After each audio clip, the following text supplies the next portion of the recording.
네, 오늘 계획 변경이라는 말씀으로 여러분들 같이 한번 말씀 나누도록 하겠습니다. 이스라엘 백성들이 가나안 땅에 들어갔었을 때에 영토를 배정을 받습니다. 그때 가장 불만이 많았던 지파가 단 지파였습니다. 지도를 한번 보시면요, 보이는지 모르겠는데 왼쪽에 가장 밑에 있는 지역이 단 지파입니다. 단 지파고 그 밑에 노란색으로 표시되어 있는 곳이 블레셋 땅입니다. 단지파 오른쪽 옆에 있는 곳이 에브라임 산지입니다. 그러니까 다 거기서 거기죠, 그렇죠? 거기서 거기인 지역인데 이 단지파가 속해 있는 이 땅은요 굉장히 좋은 땅입니다. 그래서 평지고 또 굉장히 또 곡창지대인 그런 땅입니다. 그 바로 밑에 이제 블레셋이라고 하는 나라가 있죠. 그래서 블레셋이라는 나라가 굉장히 강력한 나라입니다. 그러다 보니까 이 단지파가 이 블레셋 때문에 그 땅을 다 정복을 하질 못하는 겁니다.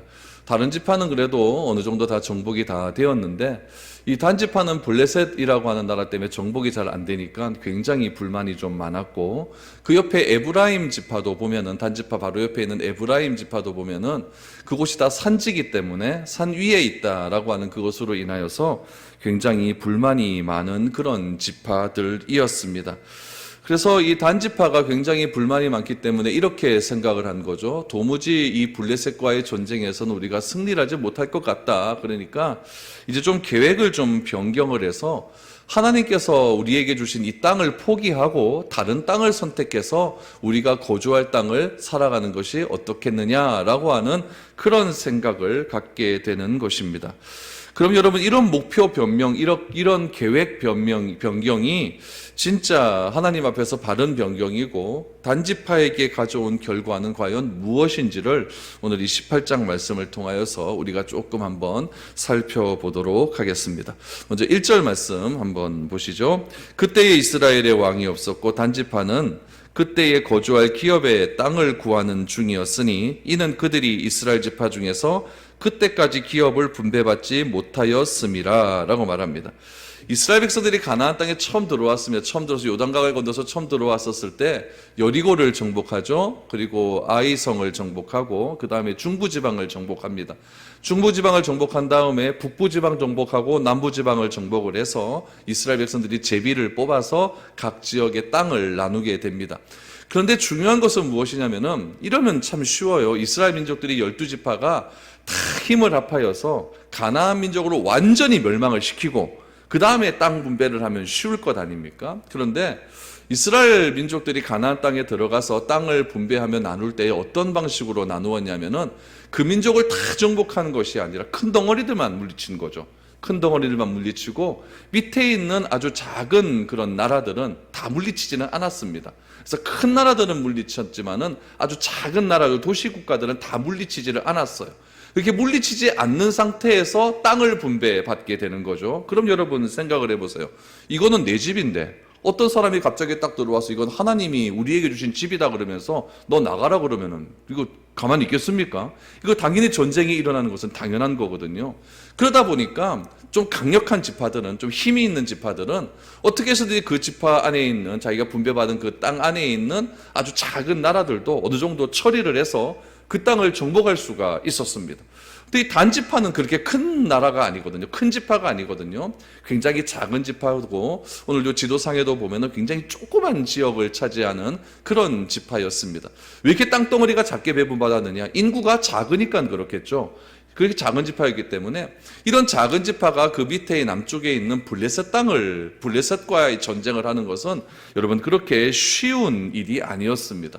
특별히 블레셋이라고 하는 나라는 그 당시에 어떤 문화를 가지고 있었냐면은 철병거를 가지고 있었죠. 철기 문화를 가지고 있었고, 이스라엘 민족은 어떤 것을 가지고 있냐면 양치다운 민족들 아닙니까?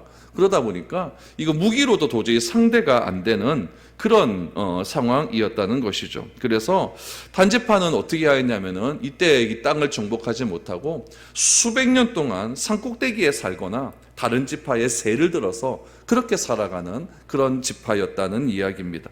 결국 단지파도 자기 집이 있어야 되고 자기 땅이 있어야 되는데 자꾸 세 들어 살거나 산 꼭대기에 올라가서 좋지 못한 땅에서 살다 보니까 단지파에 있는 여러 지도자들이나 장로들이 모여서 우리가 이렇게 해서는 안 되겠다라고 하는 생각을 가지게 된 거죠. 그래서 가지게 된 생각이 무엇이냐면은, 그럼 우리 하나님이 주신 땅은 포기하고 우리가 다른 땅을 찾아서 한번 다녀보자라고 하는 그런 계획을 잡게 되었다는 이야기죠. 그 계획이 오늘 본문 2절에 나와 있습니다. 2절을 보시죠. 단 자손이 소라와 에스다올에서부터 그들의 가족 가운데 용맹스러운 5 보내어 땅을 정탐하고 살피게 하며 그들에게 이르되 너희는 가서 땅을 살펴보라 하매 그들이 에브라임 산지에 가서 미가의 집에 이르러 거기서 유숙하니라 라고 말합니다. 도무지 블레셋을 이길 수가 없다라고 생각을 한 거죠. 그래서 단조선이 소라와 에스다올이라고 그랬을까요? 소라와 에스다올은 단지파에 속한 지명 이름입니다. 그 지명 중에서 5명을 선택을 하죠. 아주 용맹스러운 사람 5명을 선택해서 하나님께 땅을 주신 그런 땅을 포기를 하고 새로운 땅을 갖기로 결심을 합니다. 그래서 이 5명으로 하여금 그럼 가나안 땅을 다시금 정탐 한번 해봐라 라고 정탐꾼을 보냈다라는 이야기죠. 그러면 여러분, 우리가 좀 생각을 해봐야 될 것이 무엇이냐면은, 우리도 현실적인 어려운 문제가 닥쳤을 때에 하나님이 주신 어떤 비전과 꿈을 포기하고, 오늘 본문의 말씀처럼 하나님이 주신 땅을 포기하고 새로운 땅을 찾아 나서는 것이 과연 맞는 일인가? 이거에 대한 의문이 들 수가 있다는 이야기입니다. 여러분, 이런 문제는요, 세상적인 기준으로 보면 굉장히 잘한 거죠. 아무리 오래 버틴다고 해도 승산이 보이지 않는 싸움을 하는 것은 어떻게 보면 조금 어리석은 일일 수도 있습니다. 그러나 단지파가 자신들의 땅을 포기한 것은 이거는 적절한 선택이 아니었습니다. 왜냐하면 그 땅은 누가 주신 땅이었냐면은 하나님이 주신 땅이었기 때문에 그렇다는 이야기죠. 하나님이 블레셋처럼 어려운 상대를 그들에게 주셨다라고 한다면 무엇을 주셨을까요? 그것을 이길 수 있는 방법도 주신다는 이야기입니다.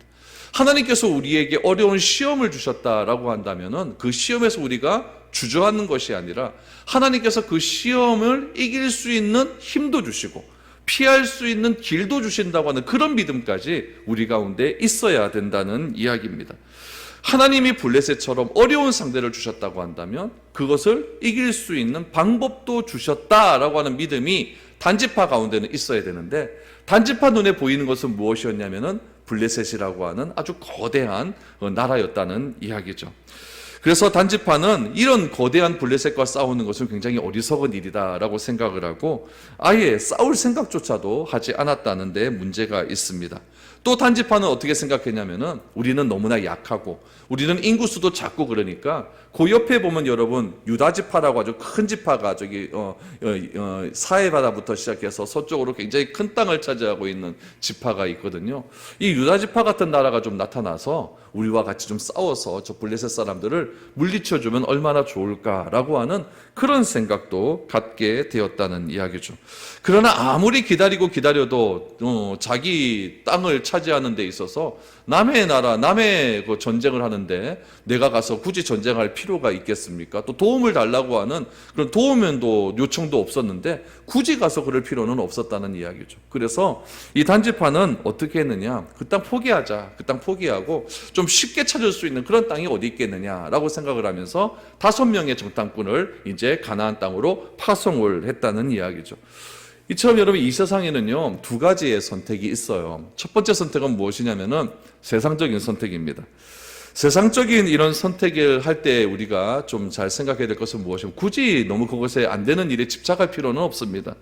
예를 들면 내가 어떤 회사에 취직을 하려고 해요. 그런데 굉장히 안 되는 거죠. 3년 해도 안 되고 4년 해도 안 되고 5년 해도 안 되고 자꾸 나이만 자꾸 멀어가고 이러면은 다른 회사에 취직하면 되는 거지 굳이 그 회사를 고집할 필요는 없다는 이야기죠. 제가 한 교회에서 이렇게 부목사 생활을 할 때 경주에서 고등학교 때 대구로 온 친구가 하나 있었습니다.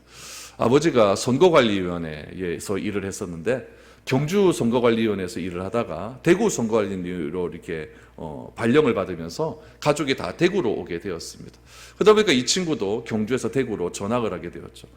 경주에서 공부를 꽤 잘했거든요. 전교에서도 이렇게 상위 몇 프로 안에 들고, 그래서 이 친구는 아무래도 이제 서울대 갈 수 있을 거다 이렇게 생각을 했어요. 그래서 대구에 왔는데 대구에서 적응을 잘 못하는 거죠. 적응을 못하다 보니까 수학능력 시험을 그만 망치고 말았습니다. 그래서 어디에 가게 되었냐면 서울에는 도저히 점수가 안 되고 자기가 갈 학교는 점수가 안 되고 경북대학교를 가게 되었어요. 잘 들어갔잖아요, 그렇죠? 근데 지 생각에는 만족이 안 되는 거죠. 경주에서는 다 잘했는데 대구 오니까 뭐 이렇게 되니까 굉장히 안 되는 거예요. 그래서 반수를 하기 시작을 했죠. 등록을 해놓고 재수하는 걸 반수라 그러거든요. 반수를 하기 시작해서 열심히 공부를 했습니다. 열심히 공부해서 그 다음에 연세대학교를 들어가게 되었어요. 그래서 이런 거는 괜찮다는 이야기죠. 이런 거는 내가 충분히 할 수 있는 일이고 가능할 수 있는 일들은 변경할 수도 있는 것이고 또 내 목표를 또 잡아서 할 수는 있는 일이라는 이야기입니다. 그런데 여러분, 세상적인 삶의 영역에서 너무 높은 목표, 또 실현 가능성이 없는 목표를 놓고 씨름하는 사람이 있다면 누군가 옆에 가서 자꾸 이렇게 코치를 좀 해줘야 됩니다. 그런 역할을 하는 사람이 누구냐면은 우리 부모님들이고 또 교사고 또 교회에서 그런 역할을 잘해서 젊은 나이에 너무나 허비하게 이렇게 시간을 보내는 일이 없을 수 있도록 잘 코치해주는 그런 일들이 필요하다는 이야기죠. 고시병에 걸려갖고 20대 중반부터 고시를 해가지고 10년, 15년씩 이렇게 고시원에서 그렇게 지내다가 결국 40 다 된 나이에 나와서 포기하고 나와서 뭔 일을 할 수가 있겠습니까? 그런 경우에는 빨리 자기 진로를 고치는 것도 중요한 일이라는 이야기죠. 그러나 신앙적인 선택에서는 여러분, 우리가 조심해야 될 것이 있습니다. 신앙적인 선택에서, 신앙적인 삶에서 중요한 것은 무엇이냐면은 100% 모든 것을 얻기는 어렵다는 이야기입니다. 여러분, 신앙적인 선택을 함에 있어서 쉽게 얻을 수 있는 것 하나도 없습니다. 그러나 그런 목표들은 아무리 시간이 오래 걸리고 내 눈앞에 보이는 열매가, 가시적인 열매가 비록적 적다 할지라도, 내 성에 차지 않는다 할지라도 이 신앙적인 목표를 절대로 포기해서는 안 된다는 이야기입니다. 단지파 사람들의 문제는 무엇이냐면은 자신들은 가장 강한 적을 만났기 때문에 나는 빨리 정착하지도 못하고 우리 지파는 불행한 삶을 산다라고 생각하는 것이 문제였다는 이야기죠.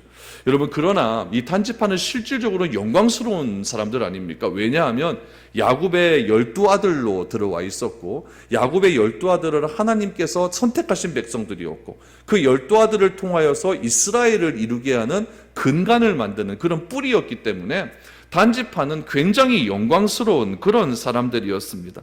하나님이 어느 누구에게도 맡기지 않는 가장 중요한 일을 단지파에게 맡긴 거예요. 어떤 일을 맡겼습니까? 그 지중해 서쪽에 있는 그 땅을 너희들이 차지하라라고 하는 이 놀라운 사명을 이 단지파에게 맡겨 주셨다는 이야기죠. 그런데 블레셋 사람들이 그곳에 딱 있어 버리니까 이 단지파 사람들이 하나님이 주신 사명을 점점 잃어버리기 시작을 했다는 이야기죠. 그러나 여러분 보십시오. 하나님께서 단지파에게 주신 그 땅을 얻는 것이 쉽습니까? 어렵습니까? 어려운 일이에요. 그러나 하나님께서 단지파를 위해서 준비한 계획이 있을까요? 없을까요? 틀림없이 있다는 이야기입니다. 단지파에서 위대한 사사를 준비하지 않았습니까? 그 사람이 누구예요? 삼손 아닙니까? 삼손. 그러니까 단지파가 조금만 이 일을 좀 잘 인내를 가지고 기다리고 있고 삼손이 나왔을 때 삼손과 함께 이 블레셋 사람들과 싸우기에 힘을 합하였다면은 충분히 블레셋 사람들을 물리칠 수 있었는데 우리 앞절에서 우리 삼손 이야기 들었을 때 삼손이 블레셋 사람과 싸울 때 단지파 사람들이 도와줬습니까? 아무도 안 도와줬거든요. 삼손 혼자서 싸우지 않습니까? 그러다고 또 삼손이 혼자서 싸웠을 때 누가 옵니까? 유다 지파 3,000명의 사람들이 와갖고 니 왜 이렇게 까부느냐라고 하면서 오히려 지파 공동체가 삼손이 다 블레셋과 싸우는 그 싸움을 오히려 막 판단하고 정죄하는 일들이 일어나지 않았습니까? 그러니까 이 단지파 사람들이 강차 하나님께서 준비한 이 삼손을 기다리지 못하고 그냥 보이는 현실의 삶 속에서 너무나 힘들고 어려워 버리니까 하나님이 주신 사명과 목표를 그냥 포기해버리고 우리는 그냥 쉬운 길 가련다라고 하면서 5명의 정탐꾼을 보내어서 쉬운 땅을 찾는 그런 어리석은 선택을 하게 되었다는 이야기입니다. 여러분, 우리에게 가장 중요한 싸움은 무엇이냐면은 하나님의 복음이 복음으로서 가치를 갖게 되는 것입니다. 하나님의 교회가 하나님의 교회로서 영광스러움이 나타날 수 있도록 우리의 삶을 성결케 하고 우리의 삶 속에서 하나님을 드러내는 것들이 굉장히 중요하다는 이야기죠.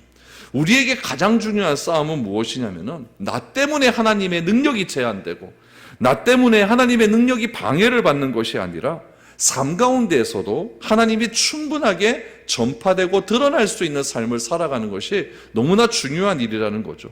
이것보다 더 중요한 싸움은 없거든요. 다른 것은 손해보고 포기한다 할지라도 이것만큼은 절대 포기해서는 안 된다는 이야기입니다.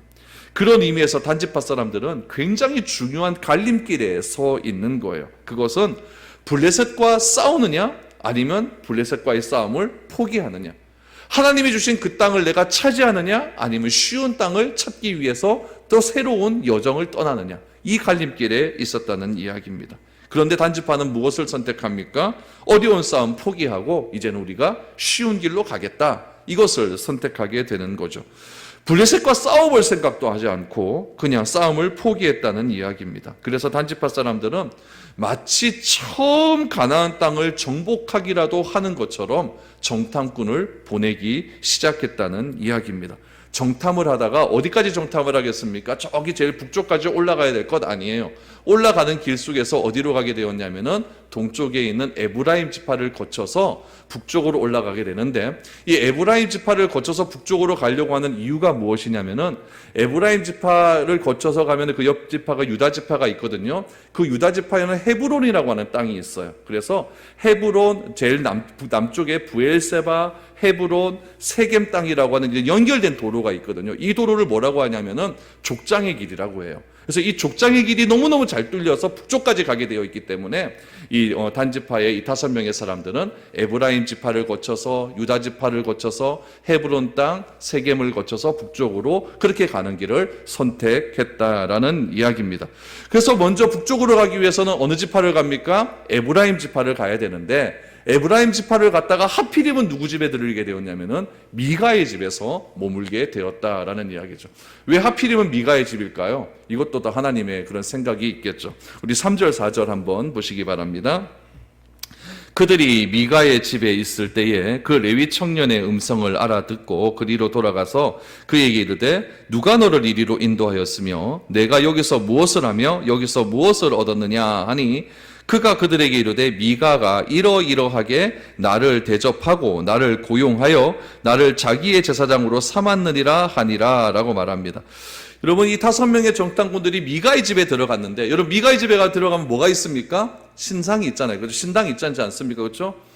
17장 했던 거 기억하시죠? 그렇죠? 돈 잃어버렸다가 신상 하나 세운 거요. 근데 그것을 좀 감춰놓았던 것 같아요. 감춰놓고 미가의 집에 딱 들어갔으면은 신전이 있고 그 안에 우상이 있는 것을 딱 알아챘어야 되는데, 이 5명의 사람들이 그걸 잘 알지 못했다는 이야기죠.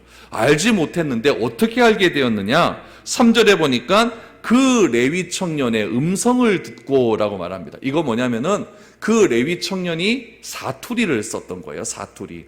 이 레위 청년은 어디에 지역이 어느 곳에 살고 있었냐면은 우리 17장 말씀을 한번 보시면은 17장 7절 말씀에 보니까 유다 가족에 속한 유다 베들레헴에 한 청년이 있었으니 그랬으니까요. 이 청년이 레위인이라 하지 않았습니까? 그러니까 이 청년이 살고 있었던 곳은 무엇이냐면은 에브라임 지파 바로 옆에 보면 유다 지파가 있거든요. 그 유다 지파 안에 보면 베들레헴이라는 곳이 있어요. 그러니까 남쪽 사람들이에요. 이 남쪽 사람들이 하는 억양하고 단지파 사람들이 하는 억양이 똑같았어요. 그런데 이 에브라임 지파 사람들의 억양은 좀 달랐다는 이야기죠. 그러니까 우리도 이렇게 보면 사투리 억양이 좀 있지 않습니까? 우리 저 의성 사람 보면 그래 니더 이런 말 많이 하거든요. 근데 대구 사람들, 대구도 이렇게 보면은 그래 니더 그러면은 의성 사람이가 이렇게 말하지 않습니까? 그런 거 잘 몰라요? 그렇게 해요. 그래서 억양을 들어보면 그쪽 사람인 줄 안다는 이야기죠. 이 단지파 사람들이 레위 사람의 음성을 가만히 들어보니까, 말하는 걸 들어보니까 이 사람은 에브라임 지파 사람이 아니에요. 어디 사람이에요? 자기와 똑같은 남쪽 지역 사람이라는 것을 알게 되는 거죠. 그러니까 궁금한 거예요. 너 왜 여기 있냐? 너 왜 여기 있냐? 그랬더니 오늘 3절 4절에 보니까 레위 사람이 이렇게 이야기하죠. 누가 너를 이리로 인도하였느냐? 내가 여기서 뭐 하고 있느냐? 라고 했더니 레위 지파 사람 이 청년이 뭐라고 합니까? 미가가 내가 이렇게 땅을 레위 지파로서 이렇게 살 곳을 찾아서 이렇게 찾아다니고 있는데 이 미가를 만나가지고 미가가 자기 제사장이 있다 그러니까 우리 집 개인 제사장으로 해라 그래가지고 1년치 연봉 뭐 받았어요? 은 10개하고 옷 한 벌 받지 않았습니까? 1년치 연봉 받고 내가 여기서 미가의 아들처럼 그렇게 대하고 잘 지내고 있다라고 이렇게 말을 하고 있다는 이야기입니다. 특별히 여러분 4절 말씀해 보니까 이 레위인 청년이 자기 자신을 뭐라고 이야기하는지 이게 굉장히 중요한 거예요. 4절에 보니까 레위인이 뭐라고 이야기합니까? 나를 고용하여 나를 자기의 제사장으로 삼았느니라 라고 말합니다. 고용제사장이 됐다는 것을 이 레위인도 압니까 모릅니까? 알고 있다는 이야기예요. 고용제사장이 됐다는 것을. 그래서 자신이 미가에게 고용되었고 1년치 연봉으로 이런 것들 받으면서 내가 이렇게 살고 있습니다 라고 이 5명의 정탐꾼에게 말을 했다는 이야기죠. 여기서 여러분 이 5명의 정탐꾼이 레위인을 만난 것은요 굉장히 기쁜 일이었어요. 왜냐하면 이 단지파 사람들이 북쪽으로 가기는 가야 되는데 지금 어디로 가야 될지 잘 모르거든요. 그냥 북쪽으로만 간다. 북쪽으로 가면은 어디 땅이 좀 있어야 되는데 그 땅이 자기 지파 사람들이 살 땅이었으니까 이거 뭐 100평 200평 갖고 되는 것도 아니잖아요. 넓은 땅이 있어야 되는 것이고 그 땅을 도대체 어디로 가는지 모르는 그런 상황인데 이 레위인 제사장이 딱 있으니까 이 사람한테 물어보면 안 되겠느냐라고 생각을 하면서 너무너무 반가웠다는 이야기죠. 우리도 여러분 그런 경우가 있지 않습니까? 내가 뭐 일이 잘 안 풀리고 어떻게 할지 모를 때에 그 일에 대한 전문가를 만나면은 굉장히 마음이 좀 놓이고 반가운 일이 있지 않습니까? 이 사람들도 그런 거예요. 이 정탐꾼들도 가만히 보니까 자기가 어떻게 할지 모르겠는데 하나님의 말씀을 어겨서까지도 내가 이렇게 왔는데 갑자기 제사장이 딱 나타나니까 이 제사장에게 물어보면 되겠다 싶어서 굉장히 반가웠다는 이야기죠. 그러면서 그들이 생각하는 것이 무엇이겠습니까?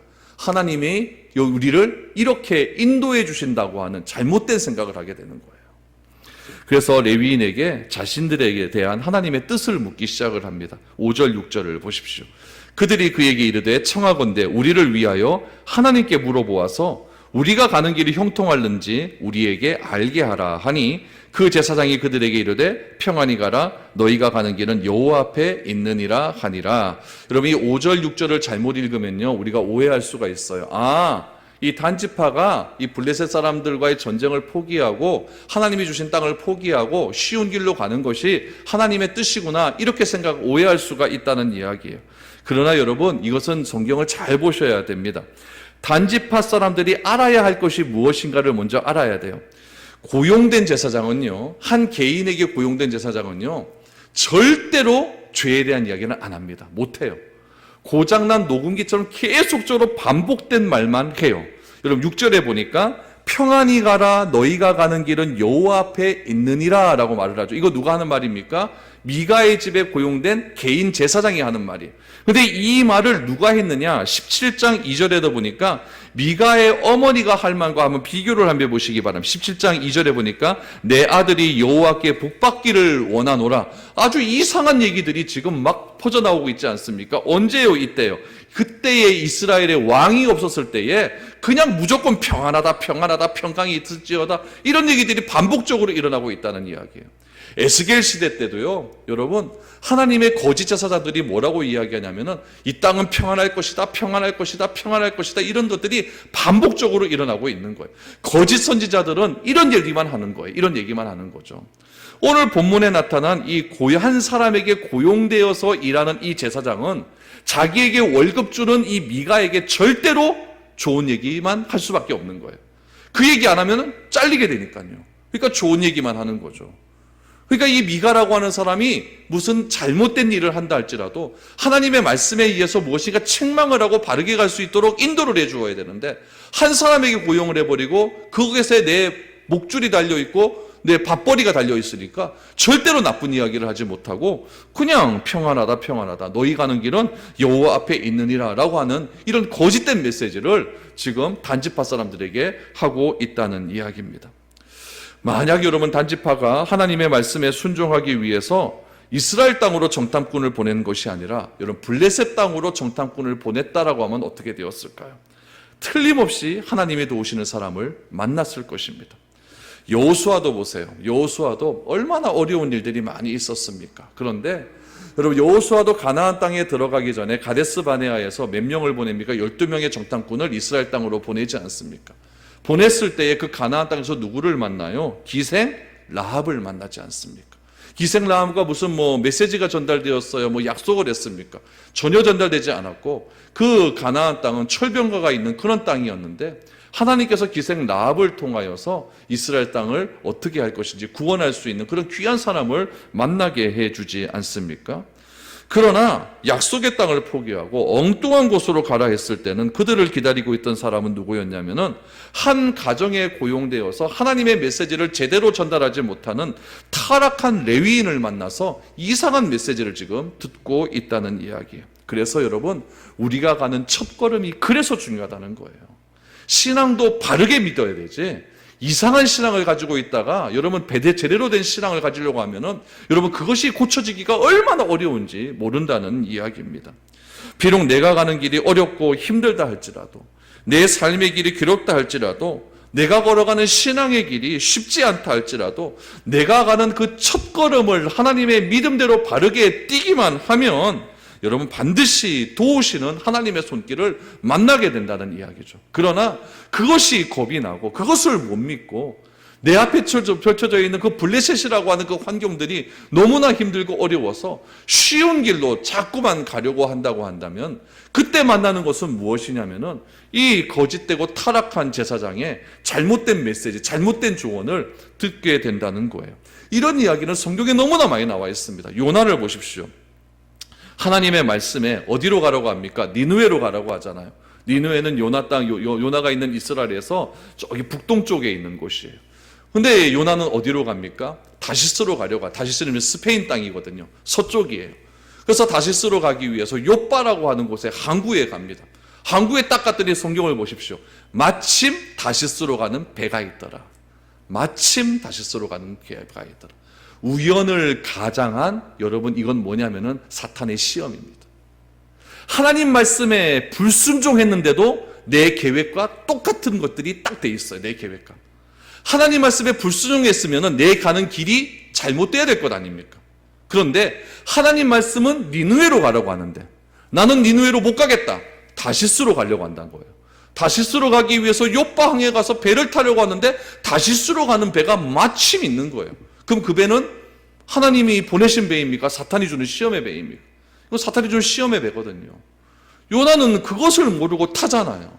탔더니 요나를 향해서 기다리는 건 뭐예요? 죽음의 폭풍우가 아닙니까? 그러므로 우리가 잘 생각해야 될 것은 무엇이냐면은 내가 이 길이 하나님의 길인지 이 길이 하나님이 원하지 않는 길인지 내가 다 압니다. 다 알아요. 그런데 내가 왜 하나님이 원하는 길로 안 가려고 하느냐? 힘들거든요. 짜증나거든요. 어렵거든요. 그래서 반대의 길로 갑니다. 반대의 길로 가는데 이상하게 일이 잘 풀려요. 그럼 여러분 그것이 축복이 아니라 저주예요.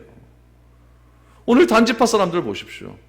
하나님의 그 선택한 땅을 버리고 우리가 좀 쉬운 길로 가자, 편한 길로 가자 그래서 정탐꾼을 딱 보내었더니 레위인을 딱 만나고 우리가 어디로 갈지 몰라서 하나님께 물어봐 달라고 그랬더니 이 레위인이 하는 말이 평안하다. 하나님의 은혜가 너희가 가는 길이 하나님이 여호와 하나님께서 함께 하실 것이다. 이런 이상한 소리를 해버리니까 이 정탐꾼의 마음 가운데 얼마나 안심이 되겠습니까? 그러나 그것이 바른 길입니까? 그건 바른 길이 아니거든요. 그래서 우리가 잘 생각해야 될 것은 무엇이냐면 불순종했는데도 뭐가 잘 풀린다. 이거 빨리 돌아와야 됩니다. 안 그러면 이거 어려워진다는 이야기예요. 오늘 이 본문의 말씀의 이 단지파도 그런 일들이 지금 일어나고 있다는 이야기죠. 여러분, 고용 제사장의 입에서는요 절대로 하지 말라는 말은 안 나옵니다. 마지막까지 끝까지 너는 잘됐다, 잘한다 이런 칭찬의 말만 하게 된다는 이야기. 만약 여러분 이 미가 집에 있었던 이 제사장이 이때라도 정신을 차려서 좀 잘하고 하나님의 좀 원하는 그런 마음을 가지고 있었다고 한다면은 이 단지파 사람 혼치검을 내야 됩니다. 혼치검을 내서 네가 어떻게 이런 일을 할 수가 있느냐, 빨리 돌아가서 하나님의 뜻에 순종해라, 이렇게 말하는 것이 맞았죠. 그러나 이 고용된 제사장이었던 이 레위인도 이것도 엉망진창의 삶을 살아가고 자기 먹고 살자고 막 자연에 주신 그 땅 버리고 미가집에 가서 개인적으로 고용되는 그런 삶을 살아가는 그런 사람이었기 때문에 그도 자기 먹고 사는 문제 때문에 하나님의 온전한 뜻을 전하지 않고 있다는 이야기입니다. 그럼 제사장은요, 그 길에 참된 복이 있고 그 길로 계속해서 나가면은 하나님이 주신 은혜를 충분하게 받을 수 있는 그런 은혜를 받은 누린 지파가 바로 레위 지파예요. 그런데 그것을 버려버리고 그냥 먹고 살기 위해서 자기만 살자고 그렇게 하나님이 주신 사명 버려버리고 그러다 보니까 하나님의 주신 땅을 버려버리고 쉬운 길로 가려고 하는 그 단지파 사람들에게도 잘못된 메시지를 증거하고 있다는 이야기입니다. 여러분, 하나님의 말씀을 거슬렸을 때, 하나님의 말씀에 불순종을 했는데 뭔가 일이 잘 풀린다. 여러분 조심하십시오. 빨리 그 길로 돌아와서 하나님 앞에 회개하시고 다시금 힘들고 어렵더라도 하나님이 주시는 그 길로 갈 수 있는 그런 우리가 되어야 될 줄로 믿습니다. 여러분 보십시오. 불순종했어요. 미가의 집에서 나름대로 고용된 제사장한테 복도 받았어요. 그런데 그 길이 정말 잘 풀리기 시작을 합니다. 어떤 길로 풀리기 시작하느냐? 기가 막힌 땅을 하나 발견하게 되는 거예요. 그 땅이 무슨 땅이었냐면은 라이스라고 하는 땅이에요. 라이스. 애우십시오. 나이스가 아니라 라이스. 밥입니다. 밥. 라이스라고 하는 땅을 받아봤는데 그 땅이 어떤 땅인가? 7절을 한번 보시기 바랍니다. 이에 5사람이 떠나 라이스에 이르러 거기 있는 백성을 본즉 염려 없이 거주하며 시돈 사람들이 사는 것처럼 평온하며 안전하니 그 땅에는 부족한 것이 없으며 부를 누리며 시돈 사람들과 거리도 멀고 어떤 사람과도 상종하지 아니함이라. 여러분 그 당시에 제일 잘 사는 동네는 시돈이라는 도시였어요. 시돈은 어디냐면은 이스라엘 저쪽 북쪽 지중해 보면 저쪽 북쪽 있죠. 북쪽으로 올라가서 서쪽 제일 북쪽 지중해 제일 끝에 있는 땅이에요. 시돈이 어느 사람이었냐면은 굉장히 이세벨이라고 하면 아합의 아내 있잖아요. 나쁜 여자. 그 시돈의 그 이세벨의 고향이 시돈이에요. 그 당시에 제일 잘 사는 도시가 시돈입니다. 왜냐하면은 시돈이라고 하는 곳은 해변에 있으니까 항구 도시거든요. 그래서 저쪽 끝으로 서쪽으로 가면 터키도 나오죠, 이탈리아도 나오죠, 그리스도 나오죠. 그러니까 수출이 굉장히 용이한 나라거든요. 도시였거든요. 그렇기 때문에 돈도 많고 평온한 그런 나라였어요. 그래서 여기 오늘 7절 말씀해 보니까 라이스에 이르렀는데, 라이스라고 하는 동네에 이르렀는데 거기 보니까 백성들을 보니까 염려가 없어요. 평안히 사는 나라예요.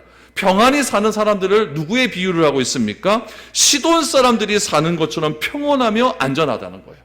근데 시돈과의 거리도 멀대요. 멀기 때문에 우리가 이 라이스라고 하는 곳에 살면 되겠다라고 하는 그런 마음이 딱 들게 되는 거죠. 여러분 하나님께 불순종했더니 이렇게 길이 뻥뻥뻥뻥 다 뚫려요. 그럼 우리는 생각하죠. 아, 하나님이 틀렸다. 우리의 선택이 맞는 것 같다. 이렇게 생각할 수 있잖아요. 그러나 여러분 이 선택이 맞는 거겠습니까? 결국에는 단지파가 어떻게 되는지 보십시오. 8절에서 10절입니다. 그들이 소라와 에스다올리에 돌아가서 이제 단지파로 돌아왔죠. 그들의 형제들에게 이르되 형제들이 그들에게 묻되 너희가 보기에 어떠하더냐 하니 이르되 일어나 그들을 치러 올라가자. 우리가 그 땅을 본즉 매우 좋더라. 너희는 가만히 있느냐? 나아가서 그 땅 얻기를 게을리하지 말라. 너희가 가면 평화로운 백성을 만날 것이며 그 땅은 넓고 그곳에는 세상에 있는 것이 하나도 부족함이 없느니라. 하나님이 그 땅을 너희 손에 넘겨주셨느니라 하는지라 라고 말합니다. 여러분 소라와 에스돌에 돌아가서 다시 단지방 땅에 들어가서 그들의 모인 형제들에게 보고를 하는 겁니다. 너 그 정탐해봤더니 어떠냐라고 말을 했더니 그들을 치러 올라가자. 일어나라. 막 여론을 선동하는 거예요. 선동하면 올라가자. 그 땅은 너무너무 좋은 것이다. 그러면서 10절 말씀에 보니까 무엇이라고 말합니까? 하나님 말씀에 불순종해놓고도 그들이 많은 말은 무엇이냐면 하나님이 그 땅을 우리 손에 넘겨주었다.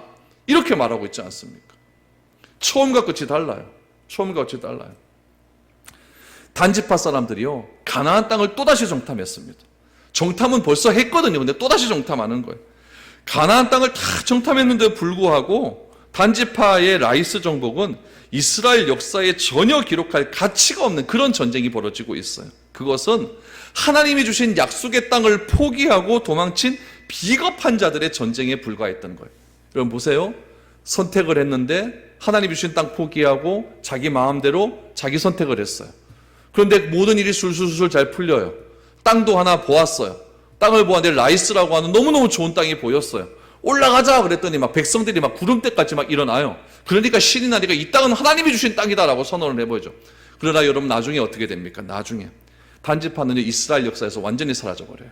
요한계시록을 보세요. 요한계시록에 보면은 천국에서 보좌 위에 계신 어린 양 앞에서 찬양을 하는 14만 4천 명의 이스라엘 지파들의 명단들이 쫙 나옵니다. 그런데 그 12지파 명단 중에 누구 지파가 빠진지 아십니까? 단지파가 빠져 있어. 왜 그럴까요? 결국 하나님이 주신 사명을 자기 마음대로 벗어버리고 결국 영광스러운 그 보좌의 자리에 앉지 못하는 그런 불명예스러운 그런 퇴장을 하게 되었다는 거예요. 쉽게 살려고 하는 자들은요, 여러분, 당장은 형통해 보여도 그들은 결코 하나님 나라의 기업을 얻지 못한다는 것을 꼭 기억하시기를 바랍니다. 믿음으로 살려고 발버둥 치는 자들은 하나님의 말씀을 듣게 되어 있어요. 불가능한 줄 알지만 그것이 중요한 줄 알기 때문에 하나님께서 나에게 주신 사명이고 나를 이 땅에 보내어 주신 목적인 줄 알기 때문에 비록 그 길이 어렵고 힘들지만 끝까지 그 길 부여잡고 내 인생을 걸고 하나님 말씀을 믿고 그렇게 한 걸음 한 걸음 꾸역꾸역 가는 인생에게 하나님께서는 그 인생에게 복을 주는 것이지, 하나님이 주신 사명도 다 그냥 망각해버린 채 그냥 조금 어렵다고 하나님 포기해버리고 믿음에서 떠나가지고 내가 가는 길이 옳다라고 그렇게 말하는 그런 사람들은 결국 단지파와 똑같은 사람이라는 사실을 꼭 기억하시기를 바랍니다. 그래서 예수님도 이런 말씀을 하시죠. 넓은 길로 가지 말고 무슨 길로 가라고요? 좁은 길로 가라. 그 길은 비록 좁아서 길이 험착하고 협착해서 비록 가는 사람들이 좁고 어려운 길이지만은 결국 그 길로 가는 그 끝에는 무엇이 보장되어 있냐면은 하나님 나라의 귀한 일들이 남겨져 있다라는 이야기입니다. 여러분, 사는 게 쉽지 않습니다. 관계 맺는 것도 쉽지 않아요. 그러나 여러분, 이 모든 것들이 무엇이냐면은 십자가를 짊어지고 가는 길이에요. 여러분, 관계 맺는 것이 쉬운 사람이 있습니다. 어떤 사람이 쉬운 줄 아십니까? 자기 마음에 안 드는 사람 다 잘라버리는 거죠. 다 잘라버려요. 내 마음에 편한 사람만 하고 그렇게 가는 거죠. 그게 여러분 뭐가 십자가를 지고 가는 그런 삶이겠습니까? 부부끼리도 보세요, 여러분. 마음에 맞습니까? 잘 맞지 않잖아요. 그래서 때로는 싸우기도 하고 때로는 다투기도 하고 내가 이 사람 뭐하러 만났겠노 이런 생각 같지만은 그래도 그런 다름을 인정하면서 그 십자가를 지고 한 걸음 한 걸음 나아가는 것이 우리 기독 그리스도인의 삶의 자세이지, 세상 사람들처럼 마음에 안 든다고 다 이혼해버리고 다 가정 파괴해버리고 이렇게 해버린다고 한다면은 그곳에서 무슨 하나님 나라의 귀한 은혜가 나올 수 있겠습니까? 여러분, 넓은 길로 가려고 그러지 마시고 좁은 길을 선택하십시오. 그 좁은 길 속에서 하나님이 주신 진정한 샬롬이 있고 하나님이 주신 진정한 평강이 있는 것이고 하나님이 주신 영원한 하나님 나라의 큰 상급이 우리에게 보장되어 있다는 사실을 꼭 기억할 수 있기를 소망합니다. 여러분, 하나님이 주신 그 사명, 우리 교회도 주신 하나님의 사명이 있지 않습니까? 비록 힘들고 어려운 길이라 할지라도 그 길을 잘 걸어가서 하나님 나를 연단시켜서 나를 온전하게 만드시는 그런 하나님의 귀한 은혜를 날마다 체험하며 살아갈 수 있는 저와 여러분들이 될 수 있기를 축복드립니다.